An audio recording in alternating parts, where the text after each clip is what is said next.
এবার দেখবো যেটা সেটা ভালো করে দেখো। সিম্পল সেন্টেন্স পরীক্ষায় থাকবেই, বুঝে গেল? পরীক্ষায় থাকবেই। আমরা একদম জিরো লেভেল থেকে স্টার্ট করব, এমন কেউ থাকবে না সে ক্লাস 5-এ পড়ি বা 4-এ পড়ি বা মাধ্যমিক দিই। আর গ্রামার কারো নির্দিষ্ট কোনো জায়গা নেই যে এখান থেকে গ্রামার 5-এর হবে বা 10-এর হবে। গ্রামার সমস্ত জায়গা সবারই সমান। ওকে, সিম্পল সেন্টেন্স করতে গেলে প্রথম মাথায় রাখতে কোন বিষয়টা। হ্যালো মাই ডিয়ার ফ্রেন্ড, যারা দেখছো অন্য জায়গা থেকে, যারা দেখছো আমার চ্যানেল থেকে দেখছো, ফেসবুক থেকে দেখছো, ভালো করে বিষয়টাকে বোঝো, ঠিক আছে? আর শুরুতে কি বলবো, তোমাকে সাবস্ক্রাইব তো করতেই হবে, ফলো তো করতে হবে। ওকে, এবার তোমাদেরকে বলছি, এই দেখো সিম্পল সেন্টেন্স করতে গেলে মাথায় যেটা রাখতে হবে, সিম্পল মানে কি? সিম্পল মানে কি আগে বলো। বাক্য বলিনি। সিম্পল মানে হলো সহজ, তাই না? সিম্পল মানে হলো সহজ। পৃথিবীতে সবথেকে কঠিন কথা হলো সহজ কথা। কারণ একটা মাথায় রাখবি, তুই সারাদিন যা বাক্য বলিস সেই বাক্যের মধ্যে কিন্তু, এবং, যদি, তবে এইসব কথা যদি বাদ দিয়ে দিস তুই কথা বলতে পারবি না। তুই পারবি? তো এইসব বাদ দিয়ে কথা বলা যাবে না, অবশ্যই যাবে না। তাহলে পৃথিবীতে সবথেকে কঠিন কাজ হলো সরল বাক্যে বা সহজ ভাবে কথা বলা, ঠিক আছে? তাহলে এখানে বলা হলো সিম্পল সেন্টেন্স। আমার লেখা কমপ্লিট মানে তোদের লেখা কমপ্লিট হওয়া উচিত। ওই পেজে নয়, ও পেজে অন্য কাজ, নতুন পেজ নাও। সিম্পল সেন্টেন্স মানে হলো, তাহলে এখানে সহজ বাক্য,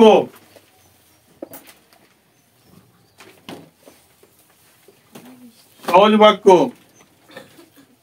যারাকে আমরা কি বলছি সহজ, কি আর কথায় সোজা বাংলায় কি বলে? সরল বলি। কি বলে আমরা? সরল বলি। সহজকে বলি আমরা সরল। তাহলে সহজের সমার্থক শব্দ হলো সরল। এই সরল থেকে কিন্তু এসছে সহজ, সহজ থেকে সরল, সেখান থেকে সেন্টেন্স। মোদ্দা কথা হলো এই বাক্যের মধ্যে সাবজেক্ট একটাই হবে। কটা হবে সাবজেক্ট? সাবজেক্ট একটাই। সাবজেক্ট থাকবে কটা? একটাই থাকবে। হাত চালা, আমার লেখা শেষ মানে তোর লেখা শেষ হওয়া উচিত, তাহলে দেখবি আমি আগাতে পারবো বিষয় করে। তাহলে কি হবে? সাবজেক্ট থাকবে একটাই থাকবে। আমি বলছি, বোর্ড দেখতে হবে, কথা নেই তো, বলার সঙ্গে সঙ্গে তোমার লেখা হয়ে যাওয়া উচিত। কি থাকবে? সাবজেক্ট থাকবে একটাই। আর কি থাকবে? মূল ভার্ব, মূল যে ভার্বটা সেটা থাকবে কটা? একটাই থাকবে, একটাই। মূল ভার্ব কটা থাকবে? একটাই মূল ভার্ব থাকবে। তাহলে একটা জিনিস শিখে গেলাম যে সাবজেক্ট থাকবে একটাই, মূল ভার্ব থাকবে একটাই, ঠিক আছে? এছাড়া দেখো, এই একটা দিয়ে থাকা সত্ত্বেও কি আমরা সরল বাক্য তৈরি করতে পারবো? পারবো না। আর কি দেখো, 3 নাম্বারটা খুব গুরুত্বপূর্ণ, এইখান থেকে সমস্ত নিয়ম কাজে লাগবে। এটা বেশি ইম্পর্টেন্ট এটা। এছাড়া দেখো, এছাড়া কোনো ভার্ব দরকার হলে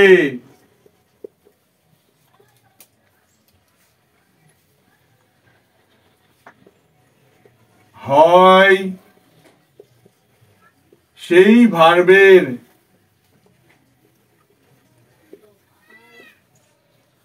আগে, সেই ভার্বের আগে লিখতে হবে, অথবা ওই ভার্বের পরে আইএনজি যুক্ত করতে হবে।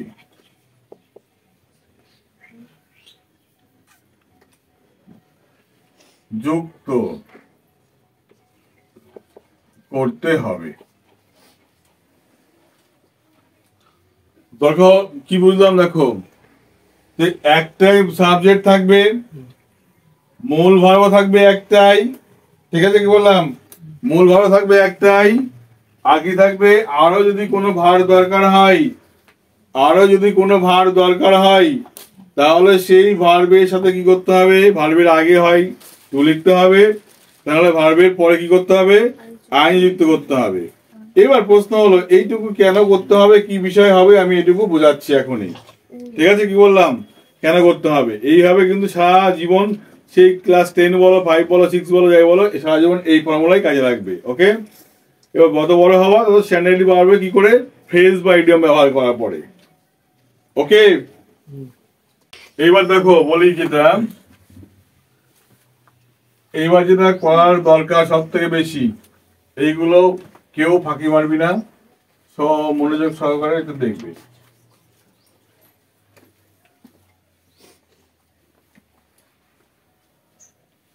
ভার্বে ফিরে আসি, দেখ সেই আবার আগের জায়গায়। ভার্বে কত ফর্ম, V1, V2, V3। ঠিক আছে, কি বললাম, V1, V2, V3। ভালো করে বুঝবি, করছি সিম্পল, ঢুকছি টেন্সের মধ্যে, কেন ঢুকছি ব্যাপারটা তো এখন ক্লিয়ার করছি আমি। এই যে ভার্বটা করলাম, আমার সঙ্গে সঙ্গে তোদের খাতা নিঃসন্দেহ হয়ে যাওয়া উচিত ছিল। তার মানে এটা আমরা একখানা ভার্ব নিয়ে শিখবো। ওখানে কিরকম ভার্ব একটা আছে দেখো, বললাম এখানে হ্যাজ, এখানে বললাম হ্যাভ অথবা হ্যাজ বললাম, যাই বলি না কেন, এর V2 কি হবে, হ্যাড, এর V3 কি হবে, হ্যাড। হলো, আবার বললাম যদি গো বলি তার V2 হবে কি, ওয়েন্ট, V3 কি হবে, গন। হয়েছে, এটুকু আমরা বুঝে গেছি। তাহলে এটুকু যখন বুঝে গেছি, এটুকুতেই বুঝবো আমরা।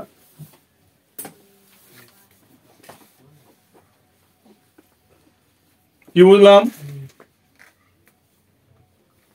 এদিকে দেখো, এই যে ভাগটা দুই ভাগ করে এখানে,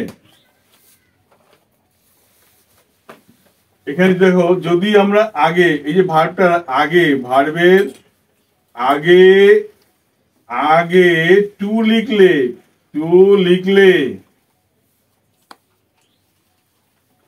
তাকে বলে ইনফিনিটিভ। কি বলে,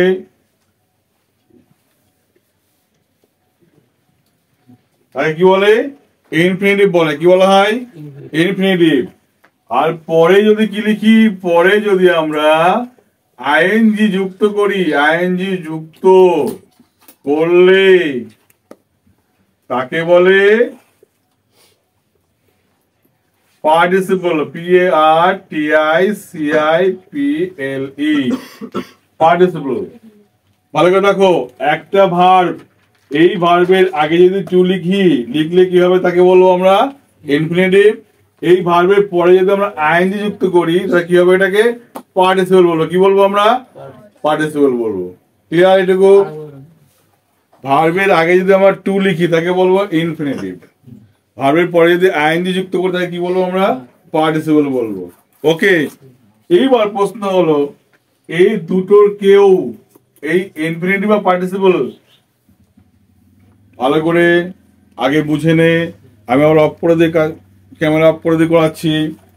এই ইনফিনিটিভ বা পার্টিসিপল যখন ব্যবহার করব, এরা কখনো মূল ভার্বের কাজ করবে না। কয়েকশো স্টার মেনে রাখো, এরা কখনোই মূল ভার্বের কাজ করবে না। এরা কখনোই কখনোই মূল ভার্বের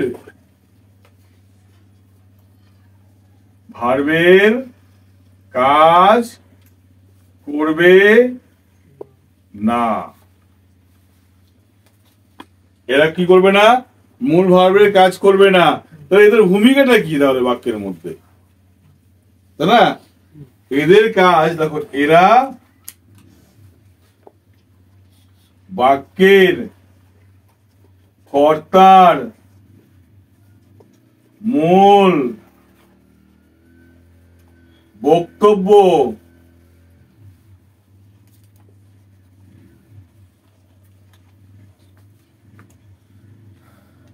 বা উদ্দেশ্য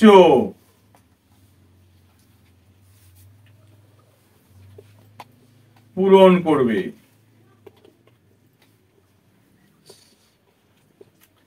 এরা কি করবে? বাক্যের কর্তার মূল বক্তব্য উদ্দেশ্য পূরণ করবে। ঠিক আছে, এরা মূল ভার্বের কাজ কখনোই করবে না। এরা কাজ কি করবে?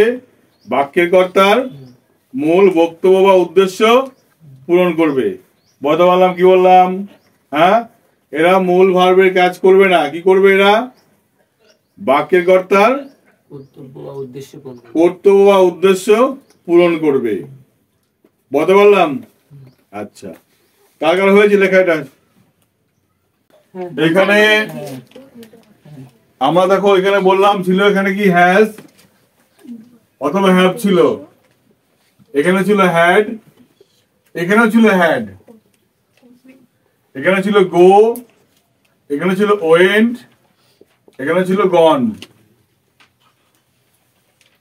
মাথায় রাখতে হবে, যখন আমরা বলবে সিম্পল করতে, এটা ভার্ব পড়ছি, সেই ভার্বটা এটাই থাক বা এটাই থাক, যাই থাক, সেই ভার্বকে নিয়ে আসতে হবে এই V1 এ আনতে হবে। কি আনতে হবে? V1 এ আনতে হবে। এনে তারপরে তার সঙ্গে সেই ভার্বটার আগে সেই ভার্ব লিখলাম, মানে যেই ভার্ব ধর পাস্টেই থাক বা পাস্ট পার্টিসিপল বা V3 তেই থাক না কেন, যাই থাক, সেই ভার্বটা কি করতে হবে? V1 এ আনতে হবে। কিন্তু কি করতে হবে? V1 এ যে আনবো, তারপরে তোমার অধিকার আছে এর আগে টু লিখতে পারো, অথবা এরপরে কি করতে পারো? আইএনজি করতে পারো। যতক্ষণ না তুমি V1 এ আনছো, ততক্ষণ তুমি কি করতে পারবে না? আইএনজি করতে পারবে না, টু করতে পারবে না। বর্তমানে কি বললাম? যেমন এখানে হ্যাজ আছে, ধর ভালো করে দেখো, কি বললাম? হ্যাজ আছে, কোন বাক্যের মধ্যে হ্যাজ আছে, তাহলে হ্যাজ মানে তুমি কি লিখবা? হ্যাজ মানে দেখো, একটা জিনিস শিখে রাখো, এখানে স্টার দিয়ে লিখে রাখবা, হ্যাজ থাক, হ্যাভ থাক, হ্যাড থাক, যাই থাক না কেন, বাদ দিয়ে কি হবে? To have. হলো, হ্যাভ থাক, হ্যাজ থাক বা হ্যাড থাক, যাই থাক, তার বাদ দিয়ে কি লিখবো আমরা? To have. এবার এখানে দেখো গো আছে, এরকম গো থাক বা ওয়েন থাক বা গন থাক, ঠিক আছে, যাই থাক, বাদ দিয়ে কি হবে? To go. বলতে পারলাম? এখানে যাই থাক, এটাকে আইটা করতে পারি অথবা হ্যাভিং করতে পারি, HAVING করতে পারি, এটাকে বড় করতে পারি গোয়িং। আগে ব্যাপারটা বুঝিয়ে নিই, থিওরিটা, তারপরে বোঝাচ্ছি। যদি আমরা হ্যাজ থাক, হ্যাভ থাক, হ্যাড থাক, যাই থাক, তাহলে কি করবো আমরা? টু হ্যাভ অথবা করবো হ্যাভিং। যদি গো থাকে, ওয়েন থাকে, গন থাকে, তিনটে একটা কেউ থাকে, ভালো করে দেখ, গো থাকে, ওয়েন থাকে বা গন থাকে, তিনটে একটা কেউ থাকে, এই তিনটে পরিবর্তে লিখতে হবে। প্রথমটা লিখবো না, প্রথমটা দেখে হয় টু গো লিখবো অথবা গোয়িং লিখবো। এই কাজটা যতক্ষণ না করতে পারছি, ততক্ষণ আমরা পার্টিসিপেট করতে পারবো না, জিয়ানটা করতে পারবো না। যদি টু যুক্ত করি, তাহলে কি হবে? এটাকে বলবো আমরা ইনফিনিটিভ। কি বলবো? Infinitive, INFINITIVE। আর যদি আইএনজি যুক্ত করি, কি বলবো আমরা? একে পার্টিসিপল। কি বলবো? Participle, PARTICIPLE। ওকে, তার মানে মাথায় রাখবে, পুরো বাক্য জয়েনিং করতে দিল, বললো মেক ইট ইনফিনিটিভ, তখন তো মাথায় রাখতে টু ব্যবহার করতে হবে। এটা বোঝা গেল তো কি বললাম? কোন বাক্যে বললো ইনফিনিটিভ করো, পরীক্ষায় থাকে, তখন তোমাকে মনে রাখতে হবে যে তোমাকে কি করতে হবে? টু ব্যবহার করতে হবে। যদি বলো পার্টিসিপল করতে হবে, তার মাথায় তোমার সঙ্গে সঙ্গে করতে হবে কি? আমাকে আইএনজি ব্যবহার করতে হবে। এই জায়গাটুকু কনসেপ্ট ক্লিয়ার করতে হবে। এই কনসেপ্ট ক্লিয়ার না থাকলে কিন্তু কোনো পরীক্ষায় ক্র্যাক করা যাবে না। ওকে, তাহলে এইটুকু বুঝতে অসুবিধা কার আছে? এটা হলো, তাহলে আমরা বলেছিলাম কি প্রথমে সরল বাক্য। সরল কি মনে হচ্ছে? সরল মনে হচ্ছে না। এটা গেল স্টেপ 1, STP, স্টেপ 1, যা শিখালাম এতক্ষণ ধরে। কি হলো? স্টেপ 1। এটা স্টেপ 5 পর্যন্ত আছে। তাহলে প্রশ্ন, স্টেপ 1টা এত কাজ করতে হবে। যখন 8-10টা উদাহরণ থাকবে পরীক্ষার খাতায়, তখন আমার কি করবো? তখন আমার গুলিয়ে যাবে মাথা। কিন্তু বুঝতে পেরেছি?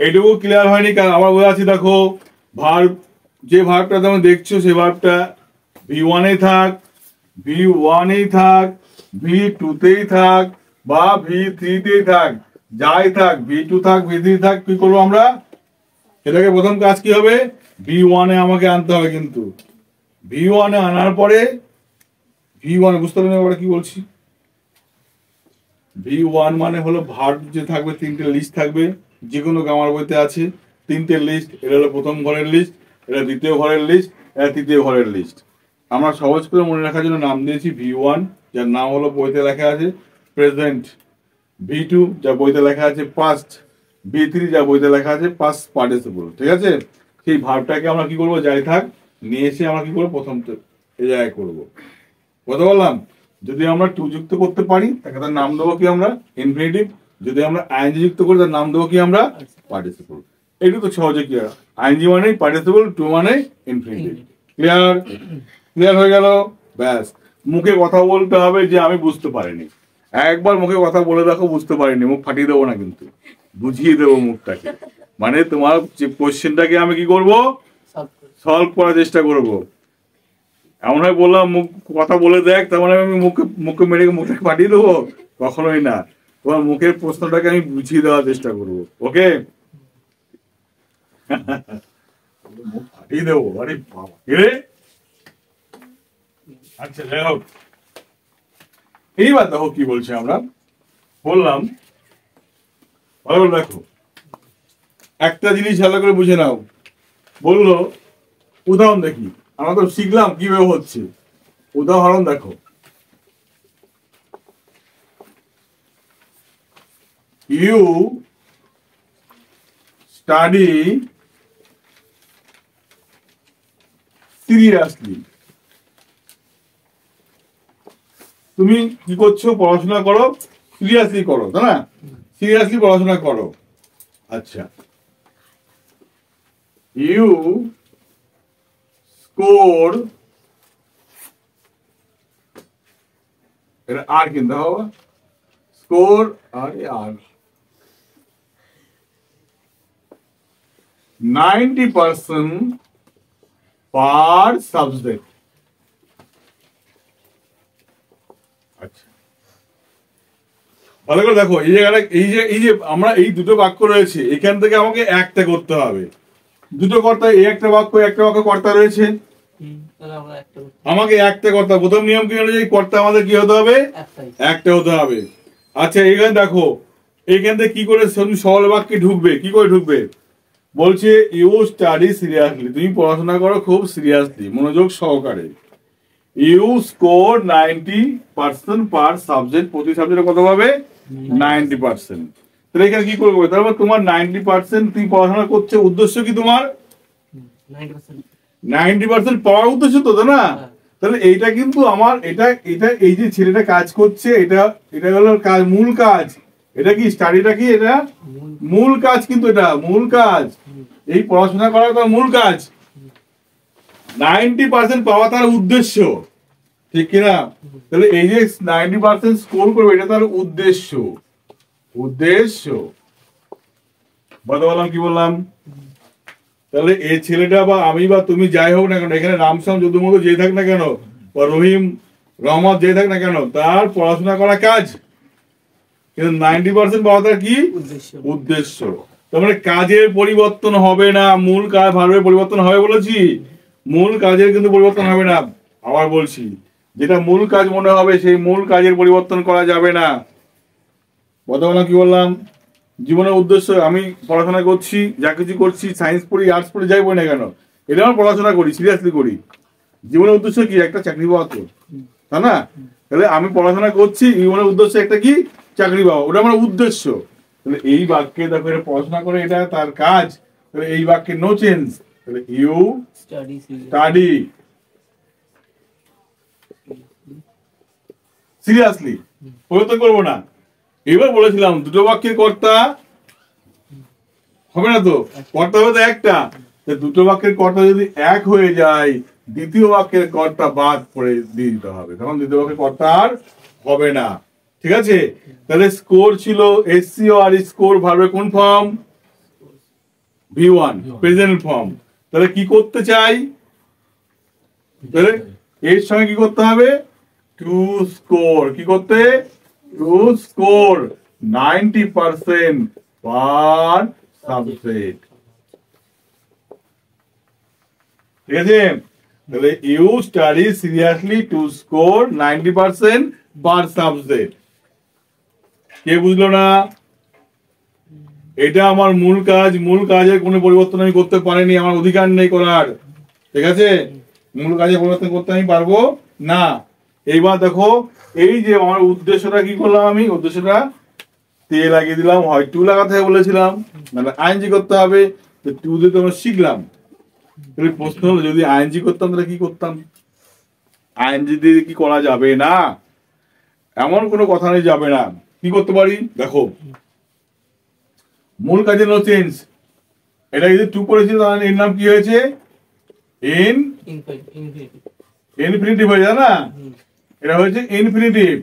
যখন আমরা পার্টিসিপেট করবো তাহলে কি হবে দেখো, এটাকে তাহলে ইউ স্টাডি পরিবর্তন করতে পারবো না, তো ইউ স্টাডি সিরিয়াসলি হলো, তুমি পড়াশোনা করো সিরিয়াসলি। এইবার দেখো বলেছে এই যে স্কোর, দেখো ভালো করে বুঝে নাও, স্কোর এসিও স্কোর 90% পার সাবজেক্ট। এবার প্রশ্ন হলো এখানে আইএনজি করলে কি হবে, কি করে করতাম ভালো করে দেখো। যদি আইএনজি করতাম তাহলে কোনো ভার্বের শেষে যদি ই থাকে, ই বাদ দিয়ে আইএনজি করতে হয়। ওকে, তাহলে এই স্কোরটাকে ই বাদ দিলে কি হবে? স্কোরিং। কি হলো? স্কোরিং। তাহলে স্কোরিং করলে দেখো সে পড়াশোনা করছে, 90% পেয়ে পড়াশোনা করছে, তাহলে মানেটা কিন্তু পাল্টে গেল, কিন্তু 90% পেয়ে পড়াশোনা করছে, না পেলে পড়াশোনা করতো না। একটা বাক্য তার মানে কিন্তু পাল্টে গেল সঙ্গে সঙ্গে, কিন্তু কথা কি বললাম? তাহলে সে দেখো আমরা বাক্য কিন্তু বলি বাংলা, কিন্তু তাহলে ইংরেজিটা কিন্তু খুবই সহজ, একটা বাক্যের একটু কিছু বাদ দিয়ে কিছু করলে কিন্তু ইংরেজি মানে পাল্টে যায়। তাহলে ইউ স্টাডি সিরিয়াসলি, তুমি পড়াশোনা করছো খুব মনোযোগ দিয়ে, স্কোরিং 90% পার সাবজেক্ট, 90% প্রতি সাবজেক্টে পাওয়ার পরে তুমি ভালো পড়াশোনা করছো। এইবার আমরা কি করবো, কিন্তু আমার মানে তো পরিবর্তন করতে পারবো না, তাই না? আমাকে আনতে হবে কি উদ্দেশ্য, আরে উদ্দেশ্য জন্য ফল লাগিয়ে দাও। কি দাঁড়ালো দেখো, 90% পাওয়ার জন্য সে মনোযোগ দিয়ে পড়াশোনা করছে। তাহলে আবার এই বাক্যটাকে বুঝিয়ে দিই, তোমরা ভালো করে বোঝো কি বলছি। দেখো, যেই এইখান থেকে আমি ফরটাকে উড়িয়ে দিলাম, লিখলাম না, ফরটাকে যে লিখলাম না, তিনটে বাক্য, একটা থেকে তিনটে বাক্য তৈরি করেছি, তিন রকম মানে কিন্তু বুঝিয়ে, তিন রকম মানে কিরকম দেখো। এটা বললাম you study seriously to score 90%, 90% পাওয়ার উদ্দেশ্যে তুমি পড়াশোনা করছো, এই একটা মানে গেল। টু যুক্ত করলে, যদি আমরা কি করি, টু বাদ দিয়ে মনে করলাম আইন যদি করতে হয়, বলেছি শিখেছি না, তো কি করবে দেখো, you study seriously scoring 90% per subject, তখন এর সঙ্গে মানে কিন্তু পাল্টে গেল। কেন দেখো, যখন বলছি ইউ স্টাডি সিরিয়াসলি, তুমি পড়াশোনা করো মনোযোগ দিয়ে, স্কোরিং 90% পার সাবজেক্ট, অর্থাৎ প্রতিটা সাবজেক্টে 90% পেয়ে তুমি পড়াশোনা করছো, তার মানে কাজটা, এই কাজটা আগে হয়ে যাচ্ছে, কিন্তু এটা পরে হয়ে যাচ্ছে। তার মানে এর মানের সঙ্গে এর মানে পার্থক্য হয়ে গেল। আবার দেখো, যে এখানে তুমি ফল লাগিয়ে দিলে, আবার এর মানে সমান হয়ে গেল। এখানে 90% পাওয়ার জন্য পড়াশোনা করছে, এখানে ফর মানের জন্য স্কোরিং করে দিলাম, ফর স্কোরিং উদ্দেশ্য হয়ে গেল তোমার সঙ্গে সঙ্গে। তাহলে কি হলো, you study seriously for scoring 90% per subject. মানে স্যার পরীক্ষায় কি এমন বলে দেবে যে ইনফাইনাইট করো, ইনফাইনাইট বা পার্টিসিপেট করো? ইয়েস, প্রশ্ন এই জায়গাটাই আমাদের কি করতে হবে, এখানে বাংলা বাক্যটি আগে করতে হবে। কি করতে হবে? বাংলা বাক্য আগে মানে উদ্ধার করতে হবে। এত উদ্ধার করে নাম্বার পাবো তো, প্রশ্ন একটাই, নো টেনশন। কি করতে হবে ভালো করে দেখো।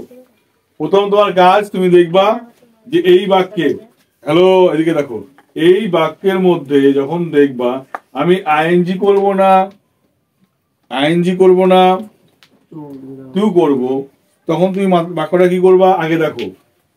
তুমি পড়াশোনা করো সিরিয়াসলি, তুমি 90% পাবে, কোন কাজটা আগে করতে হবে আমাকে? আমাকে আগে পড়াশোনা করতে হবে। আগে পড়াশোনা করতে হবে, তারপর পাবো আমি। তখন তুমি অন্যরকম এই লাইনে আর হাঁটবা না, তখন লাইন চেঞ্জ করে হলো সঙ্গে সঙ্গে। যেই কাজটা আগে করবা তার সঙ্গে আইএনজি করবা, মনে থাকবে। যে কাজটা আগে তার সঙ্গে আইএনজি, যে কাজটা পরে তার সঙ্গে টু। Concept clear? গোদা পাতি বাংলায় বলতে গেলে যে কাজটা হবে তোমার আগে তার সঙ্গে কি যোগ করবা? আইএনজি করবা। কি করবা? আইএনজি। আর যে কাজটা আমি কি করব পরে হবে তার সঙ্গে কি করব? টু। আর এই পড়াশোনা করলে পরে তো রেজাল্টটা কেমন হবে নাকি? তাই তো টু করেছি। এটা আগে যদি পড়াশোনা করি পরে তো 90% পাবো আমি, তাই তো টু দিয়ে করেছি। ঠিক আছে? আমি যদি এই কনসেপ্টটাকে না লিখে আমি যদি ওই যেটা বললাম বোঝালাম আগে হলে কিভাবে হতো সেটা বুঝিয়ে দিই একবার। লেখা হয়েছে সবার? লেখা হয়েছে সবার? লেখা হয়েছে? এরা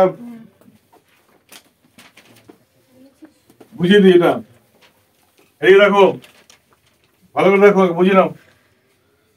লাস্টেরটা করার দরকার নেই, যেটা আমি 2 নম্বর দেখালাম এটা করার দরকার নেই এখন। কেন দরকার নেই?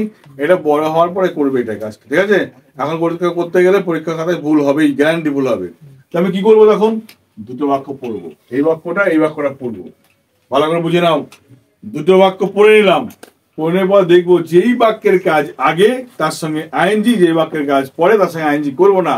তার মানে এইখানে ইউ আছে, এটাও ইউ আছে, একটা ইউ বাদ দিতে হবে। আমি এটা বাদ দিলে দিতাম, ওটা বাদ দিলাম। যেটা খুশি বাদ দাও, যেটা খুশি বাদ দাও। আমি এটা বাদ দিয়েছি, এটাই বাদ দেবো। তাহলে কি লিখতাম? ইউ স্টাডি ছিল না, ওখানে কি করবো? স্টাডিং। ইউ স্টাডিং সিরিয়াসলি হলো। যেখানে যা বাদ দেবো কমা হবে, কমা স্কোর 90% পার সাবজেক্ট হলো। ইউ স্টাডিং সিরিয়াসলি, তুমি কঠোর পরিশ্রম পড়াশোনা করে 90% পাবে। কি দাঁড়ালো এখানে মানেটা? তুমি কঠোর পরিশ্রম করে 90% পাবে। বুঝা গেল কি বললাম? তাহলে তুমি এইভাবে করতে পারো। এবার মনে করলো কেউ না বাক্যটাকে সাজাবো অন্যরকম হবে, এইভাবে ভালো লাগছে না, করতেই পারো তুমি। তোমার হাতে সমস্ত কিছু। কি করবে? স্টাডিং সিরিয়াসলি হলো, studying seriously comma you score 90% per subject. ঠিক আছে? যেটা খুশি যে খুশি করে ফেলবে। ঠিক আছে? কি বললাম? এর থেকে সহজ করা আর সম্ভব নয়। হলো। এরপরে আমি টিপস নিয়ে আসছি। তোমার ধরো এত কিছু আমি বুঝতে পারছি না, আমার জ্ঞান নেই, আমার পারবো না করতে, দরকার নেই। আমি একা টিপস দেখিয়ে দেবো, পিক মারলেই কাজ। ওকে? মানে এত কিছু যার জ্ঞান নেওয়ার সম্ভব নেই, সে একটা বাক্য দেখবা কি করে তুমি করবা সেই স্টেপটা নিয়ে পরে আমি ভিডিও বানিয়ে দিচ্ছি। ওকে, বাই।